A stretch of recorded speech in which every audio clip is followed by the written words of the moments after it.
So new details on this abduction and release of a California mother. This is such an extraordinary story. Sherri Papini's husband now speaking out about this horrifying ordeal. Watch this. My home phone rang. I pick it up, and it was a very mixed emotion. It was my wife screaming in the background, yelling my name. Bill Garcia is a private investigator who worked pro bono for the Papini family during the search. Good to have you here today, Bill. Welcome. Good morning. So just to give people some background, she went out for a jog right before Thanksgiving, several days before Thanksgiving, and was abducted, she says, and she was taken by, how did she describe the people who took her before she resurfaced in the video that we just heard him talking about? Well, I don't know that she had described it prior to her being released, but it's believed that two Hispanic women actually abducted her near the end of the road where it intersects with the old Oregon Trail. All right, and she was branded, she was beaten, she was found bruised on the side of the road by a Good Samaritan who spotted her, and according to the reports, she had chains around her waist, and she was concerned, Sherri Papini, that people probably thought she was a prisoner who broke out, and they didn't want to stop to pick her up, right?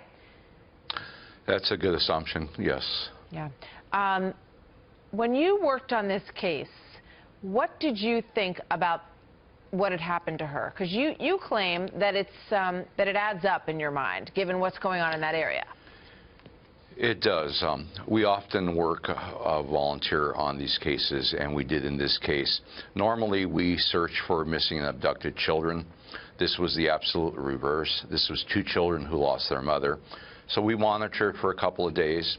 Then we went ahead and headed up, and we were contacted by one of the family members while we were en route.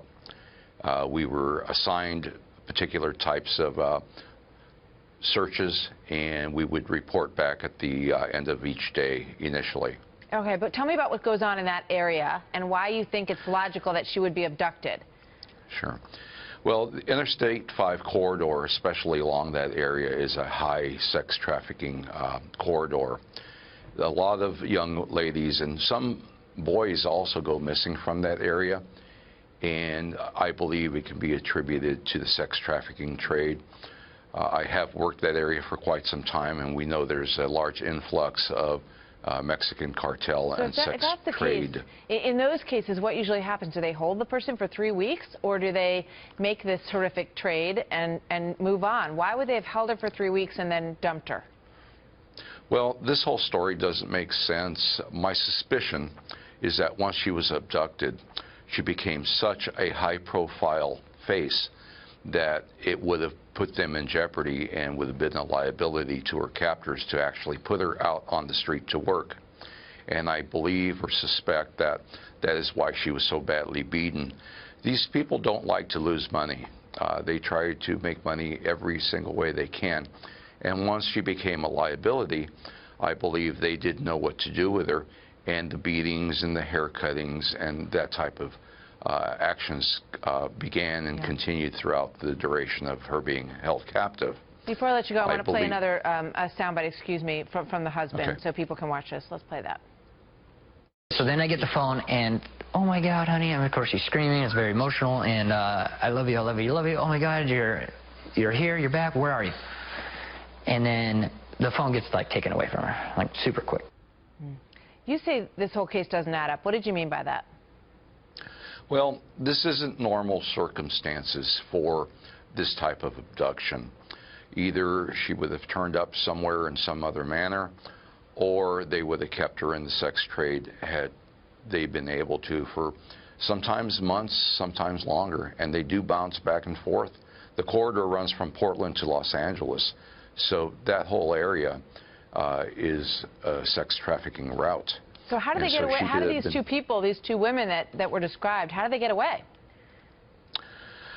Don't know. Sheriffs is holding what information they do have tight to their chest because they have detectives and sex trafficking experts out there searching out the leads. And now that she's been recovered, they have a timeline, they have information that she's able to provide. There's technology out there that should be able to track them as well. Bill, thank you very much. We'll stay on it. Fascinating and scary story. Thank you, sir.